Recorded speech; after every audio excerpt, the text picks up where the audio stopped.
창녀들이 너희보다 먼저 하나님 나라에 들어가리라. 아멘. 오늘 말씀은 마태복음과 또 마가복음, 누가복음에도 동일하게 공관복음서에 나오기 때문에 우리 마태복음도 한번 살펴봤습니다.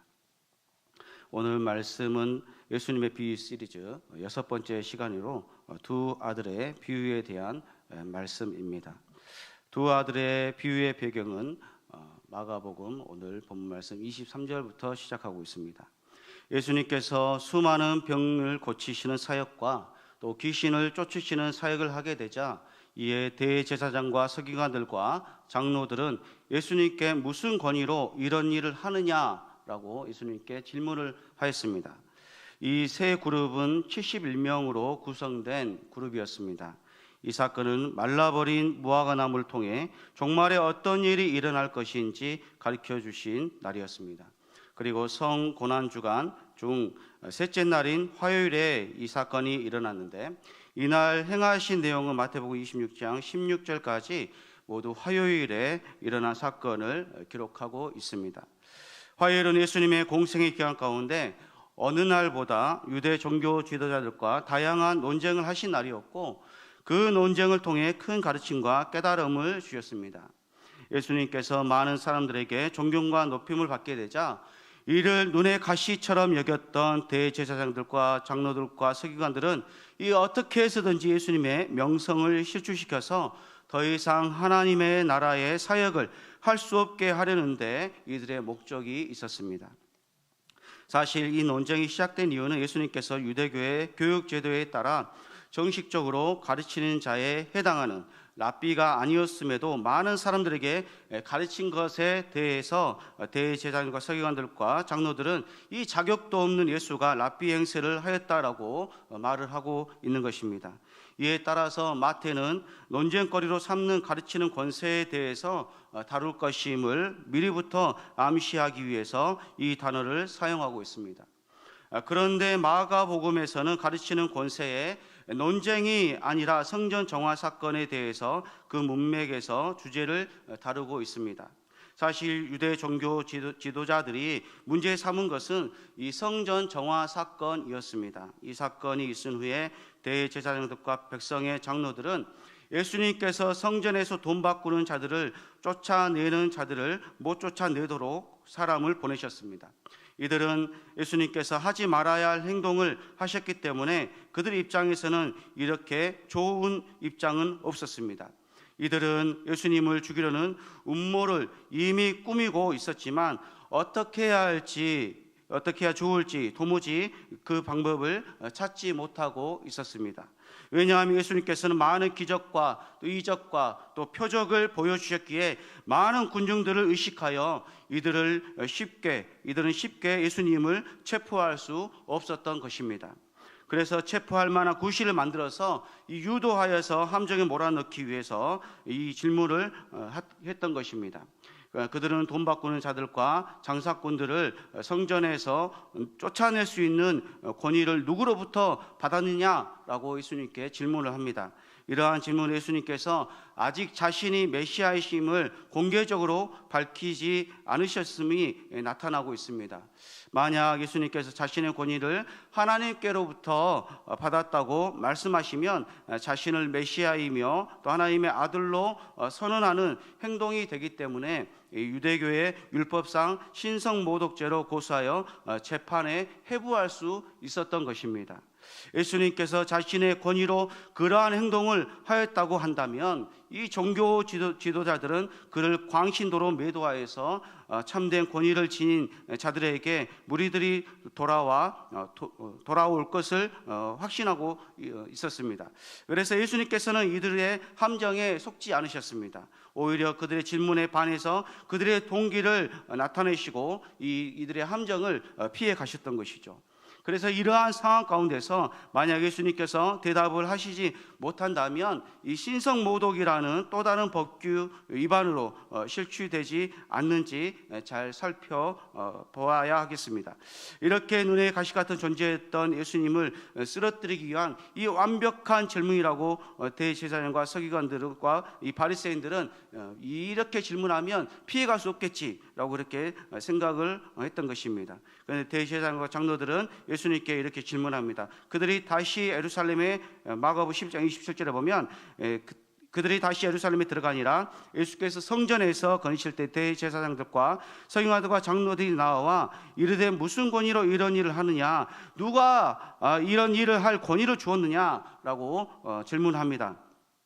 또 마태복음 21장 25절에 26절에 보면 이 세례의 요한의 세례가 어디서부터 왔느냐, 하늘로부터냐 사람으로부터냐, 그들이 서로 의논하여 이르되 만일 하늘로부터라 하면 어찌하여 그를 믿지 아니하느냐 할 것이요, 또 만일 사람으로부터라 하면 모든 사람이 요한을 선지자로 여기니 백성이 무섭다 하여 라고 말씀하고 있습니다. 이들은 예수님의 날카로운 질문에 매우 당황해하였습니다. 이렇게 질문하신 이유는 그들의 잘못된 사고방식과 가르침을 교훈하기 위해서였습니다. 어떻게 보면 예수님께서 이들의 질문을 회피하는 것으로 또 보일 수 있습니다. 그러나 예수님께서는 말씀하신 내용은 당시 랍비들이 논쟁에서 주로 사용하는 대묻기 방식의 그런 논쟁 방식이었던 것입니다. 그리고 예수님의 말씀은 이들의 질문과 전혀 상관은 없는 것이었습니다. 그래서 세례 요한은 예수님 사역의 시작과 과정부터 중요한 역할을 하는 사람이었습니다.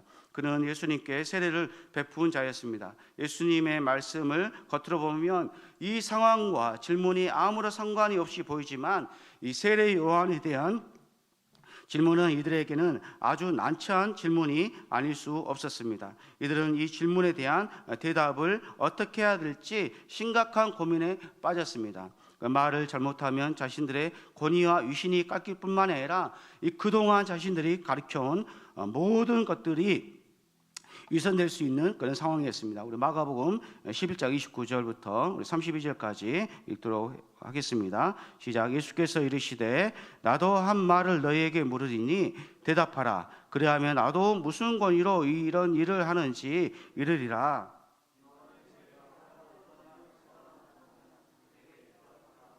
그들이 서로 의논하여 이르되 만일 하늘로부터라 하면 어찌하여 그를 믿지 아니하느냐 할 것이니 그러면 사람으로부터라 할까 하였으나 모든 사람이 요한을 참 선지자로 여김으로 그들이 백성을 두려워하는지라. 이 서기관과 바리새인과 장로들이 이 백성을, 함께 있는 군중들을 두려워한다는 것이죠.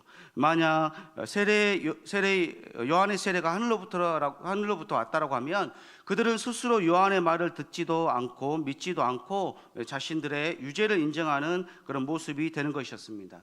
그래서 백성들은 이들이 세례 요한이 헤롯에게 참수당할 때 아무런 반응도 하지 않고 침묵했다는 것을 이 모든 사람들이 다 알고 있는 그런 상황이었습니다.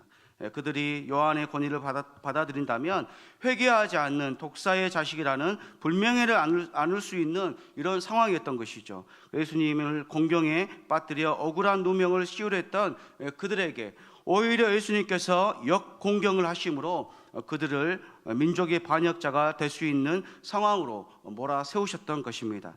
만약 요한이 신적인 권위를 가진 인물이 아니고 그가 베푼 세례 요한도 하늘의 권세가 아닌 인간이었던 세례 요한으로부터 시작되는데 근간을 둔다면 그 역시 예수님의 권위를 거절하는 것이 되기 때문에 이 군중들의 위협을 받을 것이 불보듯 뻔하게 보였던 것입니다. 즉 세례 요한의 세례가 하늘에서라고 하면 결국에는 예수님을 메시아로 인정하는 것이 되는 것이고, 또 사람에게서라고 하면 그를 하나님의 선지자로 여기는 무리가 거세게 반발하는 그런 상황이었던 것입니다. 누가복음 20장 6절에서는 그들이 그렇게 대답할 경우 군중들에게 돌에 맞을까 두려워한다라고 말씀하고 있습니다. 만일 사람부터라면 백성이 요한을 선지자로 인정하니 그들이 다 우리를 돌로 칠 것이다. 백성들이 서기관과 바리새인과 장로들을 돌로 쳐서 현장에서 죽인다는 것이죠. 결국 이들은 세례 요한에 대한 공식적인 판결을 내리지 못하고 그 결과 예수님의 권위를 법적인 힘을 가지고 대항할 능력을 완전히 상실하게 되었던 것입니다. 그만큼 예수님께서는 많은 사람들에게 인지도가 상당히 높은 그런 상태였습니다. 이런 상황이 되자 이들은 아예 대답을 하지 않고 그 자리를 떠나버렸습니다. 이들의 이런 태도를 취하자 예수님께서도 그들의 질문을 대답할 필요가 없었던 것이었습니다. 그러나 예수님께서는 이미 그들의 질문에 대답을 하신 상황이었습니다. 그래서 세례 요한에 대한 예수님의 질문 속에는 자신과 요한의 권위가 동일한 곳에 근거하고 있다는 것을 함축적으로 그 의미를 내포하셔서 말씀하셨던 것입니다.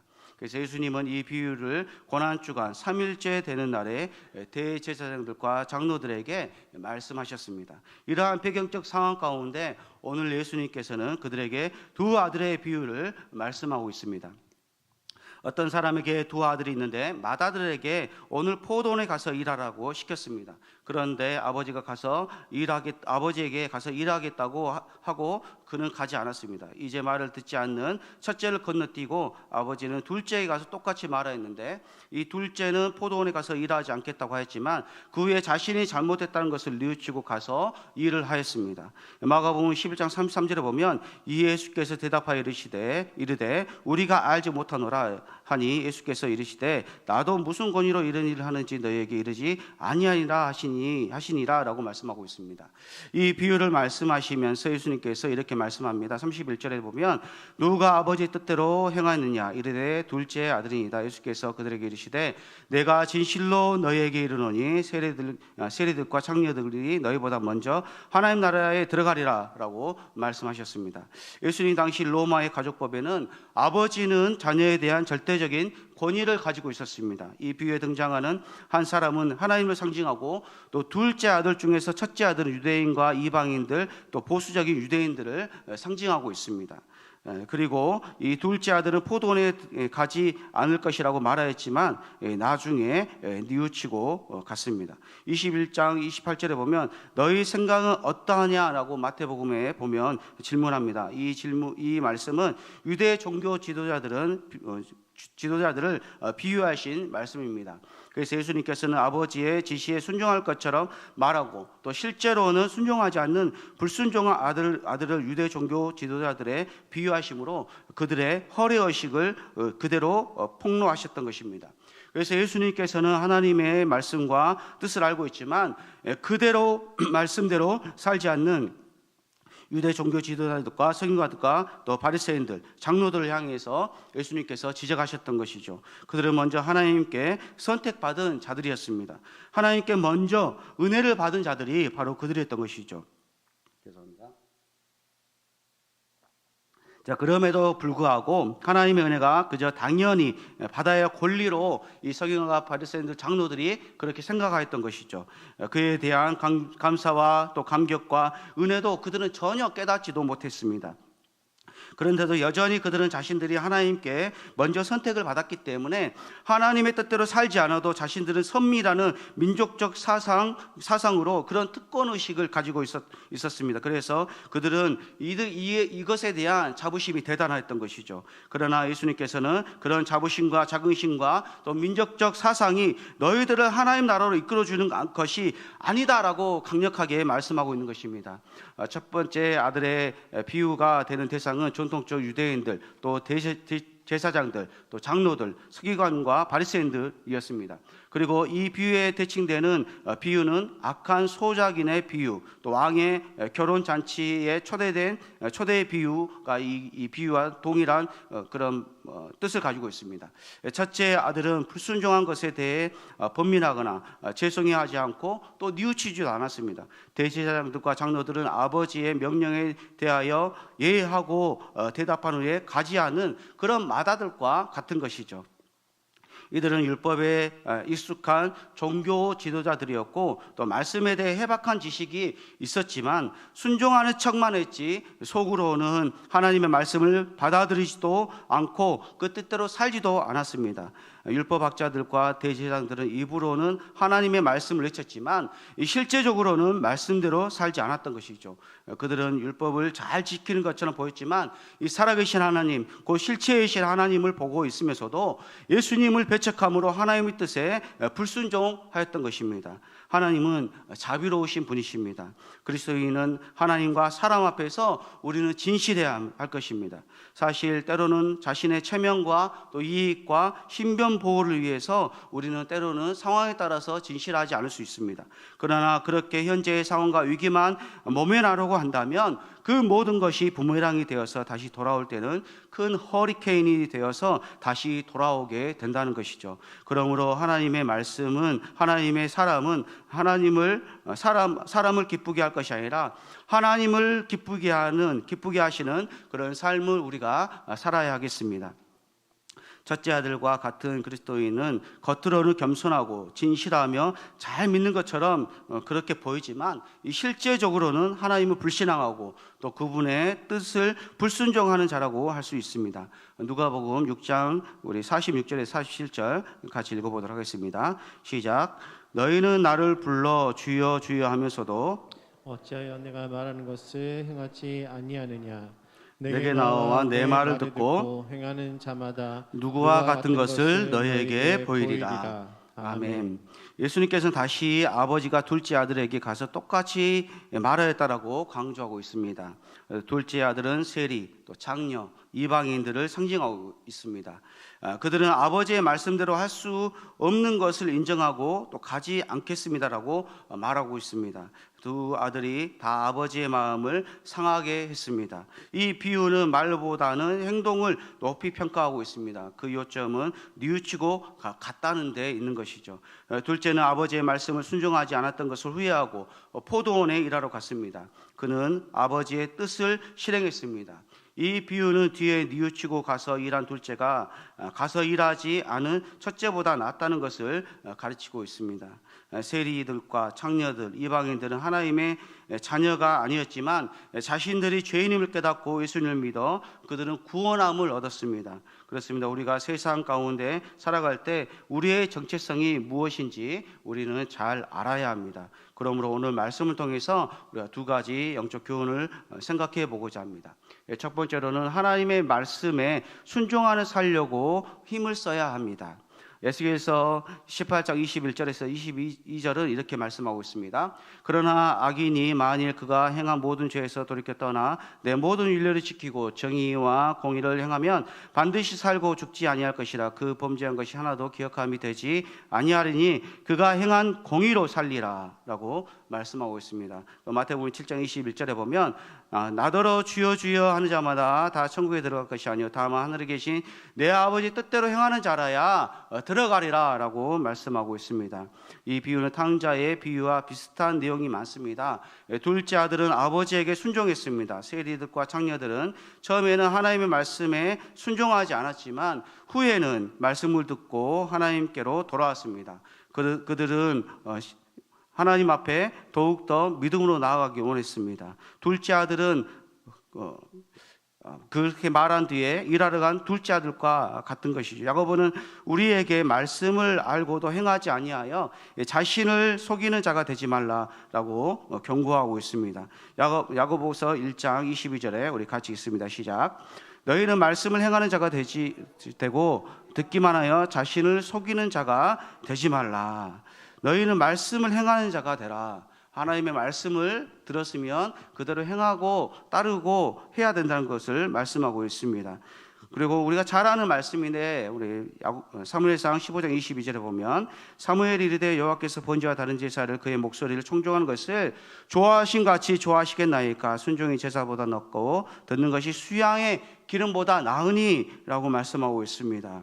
그렇습니다. 순종이 제사보다 낫고 듣는 것이 순양의 기름보다 하나님께서 더 좋아하신다라고 말씀하고 있는 것이죠. 우리는 말씀을 잘 알고 있습니다. 그럼에도 불구하고 나의 감정과 생각과 마음대로 우리가 행동하고 말하고 생각하여 하나님의 의를 이루지 못하는 삶을 사는 경우가 우리가 종종 있습니다. 사단은 우는 사자와 같이 참길 자를 찾는다라고 말씀하고 있습니다. 그러므로 우리는 영적으로 무장하여 사단의 밥이 되어서는 안 되겠습니다. 그렇습니다. 사랑하는 성도 여러분, 우리는 먼저 하나님께 선택받은 백성들입니다. 우리는 먼저 구원함을 받은 사람들입니다. 그런데 구원받지 못한 사람들보다 우리의 의와 또 언행이 올바르지 않는다면 우리는 맛을 잃어버린 송과 같은 존재가 되는 것이고, 또 빛을 밝히지 못하는 등불과 같은 존재가 되고 말 것입니다. 사실 예수님을 믿는다는 것은 예수님처럼 닮아가야 한다는 것을 말씀합니다. 예수님은 화를 내지 않으십니다. 성경은 우리가 화를 내는 것이 하나님의 의를 이루지 못한다고 말씀하고 있습니다. 우리 야고보서 1장 20절 같이 읽습니다. 시작. 사람이 성을 내는 것이 하나님의 의를 이루지 못함이라. 아멘.